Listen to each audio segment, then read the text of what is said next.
E aí, rapaziada, vamos analisar aí o que a mídia internacional tá falando da vitória do Flamengo aí, 3-1 em cima do Chelsea. Acompanha o vídeo aí com nós. Flamengo 3, Chelsea 1. Flamengo 3, Chelsea 1.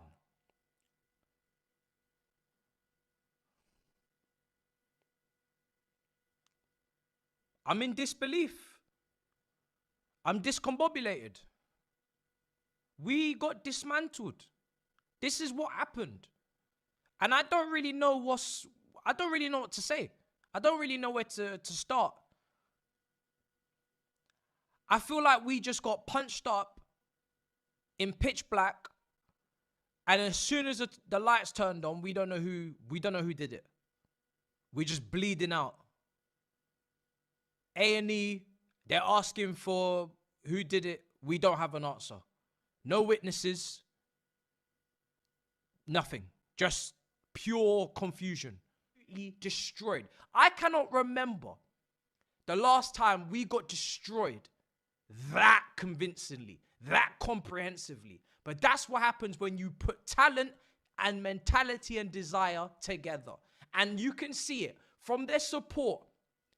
People that were at the game, Chelsea fans that were at the game, they're telling me their support sung us out. And as expected, because they're not here on any nonsense. I keep saying it. You're seeing all the social media clips. The admin's moving mad. They're on serious smoke because this is everything to them. They're here to prove a point. All of these South American teams have not lost a game in this tournament so far. That is not a coincidence because they are, on the talent perspective and the mentality and wanting to be here and treating this seriously, put it together and they're unstoppable. Now, very honest assessment there, I think, from Enzo Maresca. Interesting to hear he was trying something new, and I think it's safe to say from that it didn't work. No, it didn't work out. Not at all. Whatever he tried. What was he trying? What do you think? I don't know. I don't see anything different from the way we usually play. You know, we play with the same system, same players. I just think Flamengo were much better than us today. They were first on everything. Like I said, they were first on every ball, every tackle. They wanted it more. They were chasing the game. They controlled the game. The pace of the game, it doesn't matter what it was. They were there. They challenged us and they competed really hard. And for him to come out and say, you know, we're trying something new, I don't see anything new there. We were beaten by the better side today. We just need to say, congratulations, well done, we move on. Does it maybe show the difference in approach from the South American, the Brazilian sides, that they are here, as you said, to win? They've been preparing for this tournament for ages, whereas maybe some of the European sides are using this as an opportunity to try whatever it is differently for next season. Yeah, like as an individual player, they wait for that moment, no? They're waiting for that competition. They're waiting for that show. Okay, I can compete against the Europe team, Europe players. No matter which competition I play, but I can show that, and that's why Flamengo step on the field 100% with like this ice is red to play, to hunting on a game. That's why every time they never give up. That's Felipe Luis said that. Okay, we're gonna play the same style. Like Flamengo play, every time attacking, go forward. Doesn't matter what happened if you miss the goal. Let's go, start it again. That's why he did it all game. Regardless of whether Enzo Maresca was trying something new, will those 6 minutes of madness worry him? It went from Chelsea being 1-0 up to being 2-1 down and a man down. Is that a mentality thing? Does that worry you? It's a mentality thing. It's also, that's why when you talk about that, you talk about leaders. You talk about leaders that can be on the pitch, can control, you know, the game, control the teammates. That's what we had when we had the likes of John Terry, Didier Drogba, you know, at the football club. You know, when things were going wrong, we had the senior players that can pull everyone around and say, "Oh, listen, let's calm down a bit." I don't see that here. I just see players that are making mistakes, that are rational when they make mistakes. I think the tempo, we were talking about as well in the first half, I think we had about 3 or 4 yellow cards as well. You know, they need to control their temper.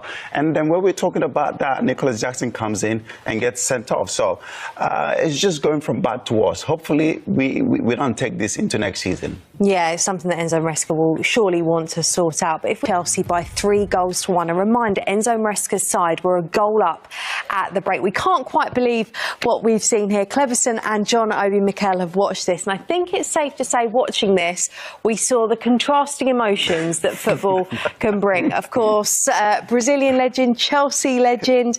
Let's start, though, with the Flamengo side of it, because that whole performance, particularly in the second half, was executed to perfection, wasn't it? Yeah, what a performance, no? Everyone did a great job. I think Flamengo, the intensity they play, the confidence they have, they control the game. Even the game sometimes is a little open, but Flamengo is still danger. The subs, Felipe Luis did his work well, and then they deserve that result. I think that's a great result. That means a lot for Flamengo, win that game. Yeah, you talked about it, isn't it? I think second half he said he needs to make some changes, and he did that. But I think from the start of the game, they were the much better side.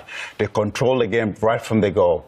You know, they controlled the game. They played well, tempo, aggressive. They were first to everything, not just possession. They were first to every ball, tackles. They showed that they really wanted to win this game. They outplayed us right from the start. And I thought, okay, are they going to keep up this performance in the second half? They came into the second half, much better performance. They totally deserve this way. Flamengo fez o Chelsea de chinelo e realmente fica muito difícil mesmo. O que todos os clubes europeus estão a fazer é ridículo, é absolutamente absurdo. A falta de atitude competitiva é algo inaceitável. Começando no PSG, acabando no Real Madrid, passando pelo Chelsea, e nem vão pôr o Porto na equação. Toda a gente estava à espera daquilo que eu poderia vir aqui eventualmente dizer, e aquilo que eu tenho para dizer é que há muita bola para rolar, e a tendência vai ser só piorar e piorar, porque os clubes europeus não vão mudar de atitude, dificilmente. Os jogadores já não queriam estar ali, imaginem eles ser humilhados, porque sim, o que tem acontecido é uma humilhação. O que aconteceu ontem com o PSG foi uma humilhação, hoje com o Chelsea, mais ou menos. Eu, conhecendo o Chelsea, já esperava que o Flamengo era provável que ganhasse. Os clubes europeus não vão mudar a atitude. Ao contrário dos clubes brasileiros, sul-americanos, que tudo o que se tem passado ainda lhes vai dar ainda mais força. E depois do que eu vi, provavelmente teremos um campeão mundial sul-americano.